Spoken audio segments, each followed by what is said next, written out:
Well, we did obviously a lot of really good things. I think in 120 minutes of basketball we played, we led for over 90 minutes. So there was a lot of positive things came out of that basketball game. Obviously a tough defeat to Bakersfield, losing that game at the buzzer. But, I thought we grew as a team. I thought we got better. And what we got to do is just keep getting better and keep being more consistent in our approach. Perion's dunk, have you seen anything like that before?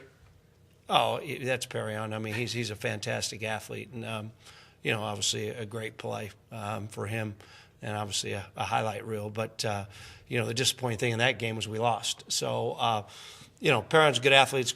It's great to see him knocking off the rust and playing well. Just overall, the trip to Alaska, what was your favorite part about the experience, and did your team get to do anything fun? Well, we took them out to a glacier on the day that we had off. It was Thanksgiving Day, actually. So they were able to go out there.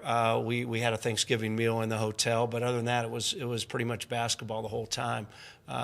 They do a great job around that tournament up there. But it was nice to have the whole team together and have Thanksgiving, and the kids really enjoyed going out and looking at the glacier.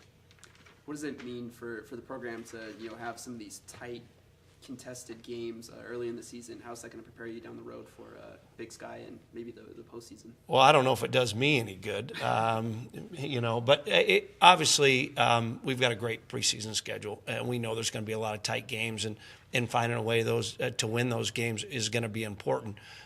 So anytime you play in a tight game, it has to help you moving forward.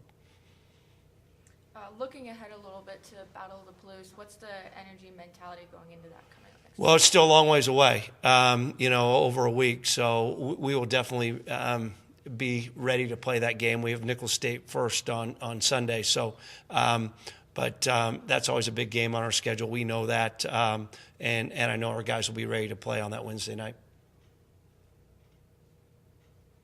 What's it like to kind of have a fully healthy roster and to see the damage that Vic and Perion can do when they're fully healthy? Well, it's great to have the two guards healthy. Obviously, without Arkady McCurchin right now, and that'll be nice to get him back. Hopefully, we'll get him back this week. He has been cleared to do a few things this week, so we'll see how that goes. But yeah, those two guys Perion and Vic are both good guards. And they play well together, so it's nice having those two guys back. Are you happy with the way the minutes are being distributed among the players at this point? I would like to have them not play the main seven so many minutes, but with Ark being out and trying to grow up some freshmen, it's just kind of the way it's worked out. In my mind going into the Alaska tournament, I wanted to get Geno West, and I wanted to get Garrett Kingman and Scott Blakeney a significant amount of minutes. It just didn't work out that way, whether it was matchups, whether it was who we were playing, what the context of the game was. But I hope to get those guys some more minutes in the preseason. At this point, can you identify opportunities where you might be able to let guys get some fresh legs? No, it's because it changes. With Ark coming back, so that'll change a little bit as well. So, what I've told those guys is keep battling, keep fighting. Your opportunity will come. Be ready to take advantage of it when it does come. Defense was strong up in Alaska. Held opponents to about 30%. What did you see positive in that side of things? Well, we're good defensively, and we've been playing very well defensively. Our numbers speak for themselves there. Our 2- and 3-point percentage is both better than it was a year ago. Our rebounding's been solid. I've been happy with the way we've defended it, no question about it. We just got to clean up a few things offensively. I thought in Alaska we did a lot better job of taking care of our basketball. The first half of the Santa Clara game we turned it over 10, but then from that point on we were pretty solid all tournament long as far as taking care of our ball. So I was happy with that. In a number of ways, particularly both of you liking to force the pace, play a kind of a horizontal game. You and Wazoo are a lot alike. Any thoughts about is there going to be a nuclear explosion on Wednesday when the two of you get on the same court? It'll be interesting, that's for sure. It's always a good game. It's always a fun game. They're obviously playing very, very well, winning the Wooden Classic or the Wooden Legacy Classic. I haven't got a chance to watch them very much yet. I did see them on TV against San Diego State. Hopefully, it's a high-paced game, and we're able to do what we do. But ultimately, that game's going to come down to defense and rebounding. From looking at them very, very briefly, they can really shoot the ball. They're averaging making 13 3-pointers a game. So, obviously, our defense is going to have to be good that night. How do you fare against zones? Because it seems like when they go to that, where do they play, that 1-3-1 zone, that's when they get most of their defensive stuff. They've been good in it, that's for sure. Now, I haven't seen a lot of it. I did watch that game the other night. It's what he's using to change the tempo of the game, and I think they've been very good in it. It's different than a lot of people play against. You don't see the 1-3-1 as much as you used to.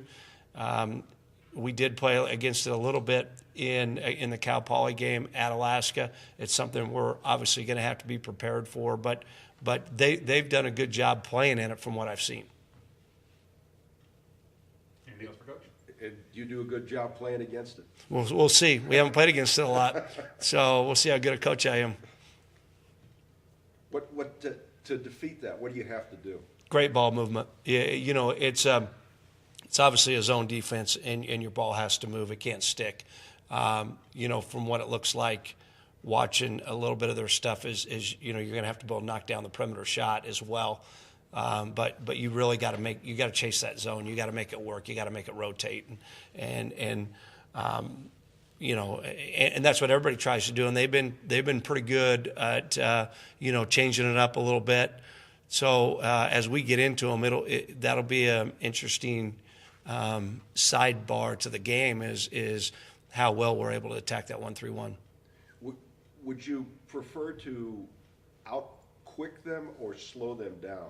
And I ask that because the one game I saw them live, when they were having to play slowly, they weren't getting shots in rhythm, a lot of flat-footed shots. Yeah, great question. We're going to do what we do. We're going to play how we play, and obviously when you play Washington State and Ernie Kent's team, you have to slow them down. You can't give them a bunch of easy baskets. But on the other side is we're not going to take the air out of the ball.